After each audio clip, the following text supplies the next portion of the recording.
बमजी में डरा रहे हैं, हमारा से कुछ तो छुपा रहे हैं। अरे नहीं नहीं ऐसा कोई बात नहीं है। एने ओने बमजी में डरा रहे हैं, हमारा से कुछ तो छुपा रहे हैं। अरे शर्माइयो मत, पंखा पोला बनामी बड़ी होला, ले जा पेन ही के उ तो मोटो के लगी है। तू ही जानता रू फरमाइश ना पूरा इब तो झटकी लगी। हरिया चूड़िया खातिर मुड़िया धनिया पटोल के लगी। हरिया चूड़िया खातिर मुड़िया धनिया पटोल के लगी। हे दुकानदारी फीलिंग समझो ना। अरे का हम सब जम के तो बुझाते नहीं के कि तू बोला हो के भक्त हो के बीबी के।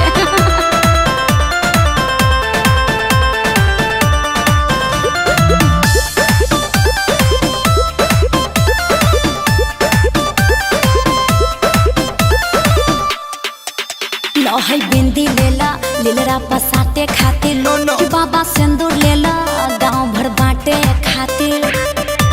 कि सब कुछ ले ले बानी हो, भूले कहीं को दे ले बानी हो।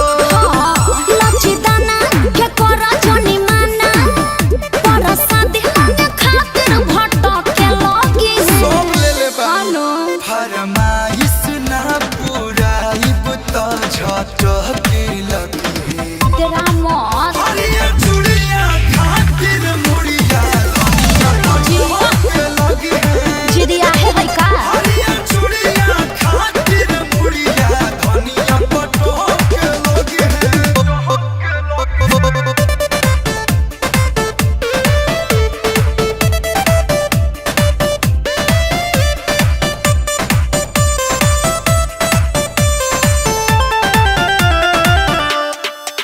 हराना लाल बाटे बड़ी कमाल बाटे, दो पैसा कमे बहन के सवाल बाटे। ओहो का हो? कि धनिया के पूरा करब यारा मान, ए अखिलेश देखा दोसर अरे दुकान। रुको हो, गोइल मिया अब खुश कर दे, चूड़ी देखे के उ तो चहक के लगी है। Thank you.